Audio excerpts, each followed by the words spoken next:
Hello everyone, welcome back to our YouTube channel. तो आज की इस वीडियो में जो है हम अपना नेक्स्ट और इम्पॉर्टेंट टॉपिक समझने वाले हैं।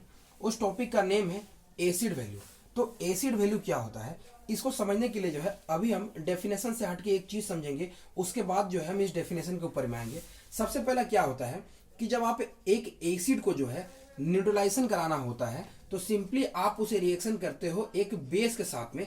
जैसे ही एसिड को आप एक बेस के साथ में रिएक्शन करोगे तो ये जो है आपका सॉल्ट प्लस जो है वाटर का जो है फॉर्मेशन कर देता है।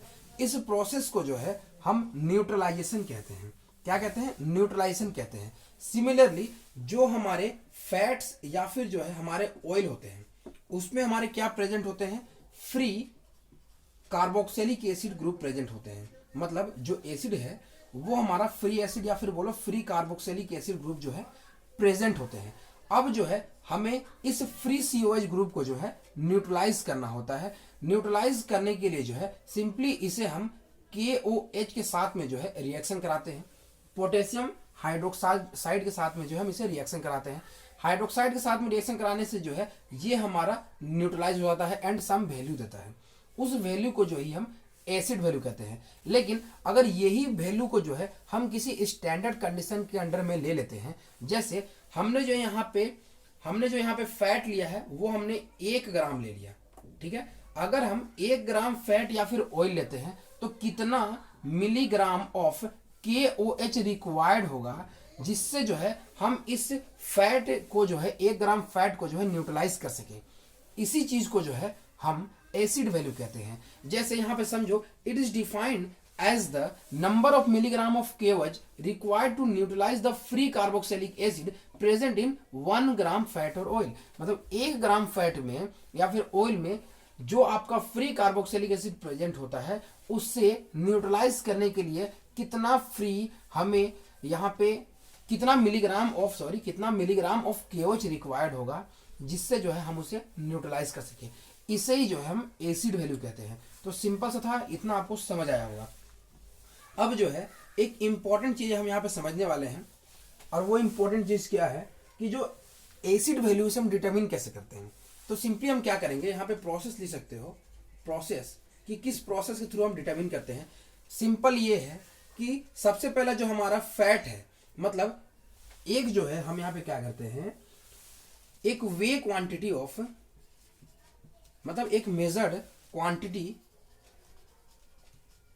ऑफ हम क्या करते हैं फैट, ठीक है, या फिर जो है ऑयल को जो है हम डिसॉल्व कर देते हैं। सबसे पहले यहाँ प्रोसेस समझ लो, जो हमारा फैट है या फिर ऑयल है उसे हम क्या करेंगे, डिसॉल्व करेंगे।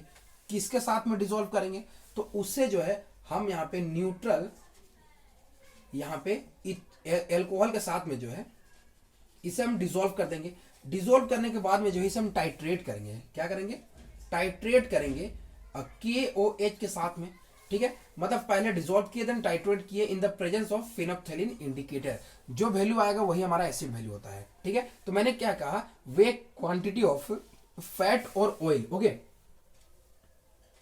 इन न्यूट्रल, यहां पे आप लिखो डिसॉल्व, ठीक है, इन न्यूट्रल एल्कोहल,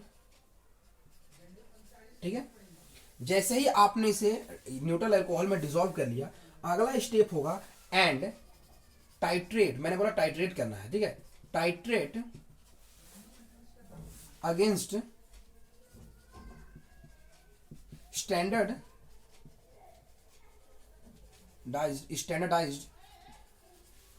KOH के साथ में जो है सिंपली इसे आपको क्या करना है, टाइट्रेट करना है। जैसे ही आप टाइट्रेट करोगे, यहाँ पे KOH solution, okay, KOH solution के साथ में आप इसे टाइट्रेट करोगे।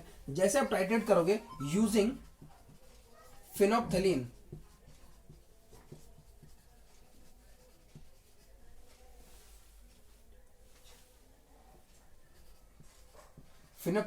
इंडिकेटर,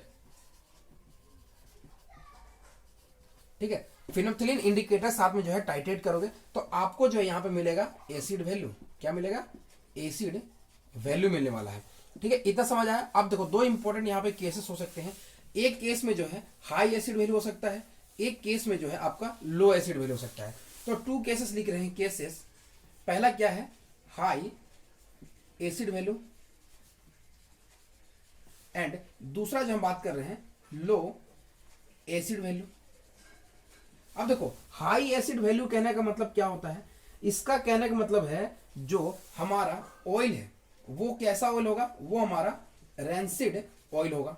ये रेंसिड टर्म क्या होता है वो हम रेंसिडिटी में समझेंगे, अभी बता रहा हूं कि ये ऑयल जो है रेंसिड होगा। रेंसिड कहने का मतलब है कि ऑयल जो हमारा स्टोर्ड है वो इम्प्रॉपर कंडीशन में जो है यहां पे स्टोर किया हुआ है, मतलब oil stored under improper condition. और जब लो वैल्यू है तो हमारा ये नॉन रेंसिड हो जाएगा। ठीक है, तो दो इंपॉर्टेंट चीजों के बारे में जो हमने समझा, पहले समझा एसिड वैल्यू क्या होता है, देन उसे हम किस तरीके से डिटरमिन करते हैं प्रोसेस, एंड हमारा लास्टली जो है दो एसिड वैल्यू के बारे में बताया, हाई एंड लो, दोनों में जो है क्या होता है। तो इस तरीके के बेसिस जो है आपको क्वेश्चन भी पूछे जाते हैं, सारे टर्म्स रिलेटेड जो है मैंने आपको यहाँ पे क्लियर किया। किसी प्रकार कोई डाउट रहा होगा तो कमेंट सेक्शन में जरूर बताना। मिलते हैं अगले वीडियो में, तब तक के लिए थैंक्स।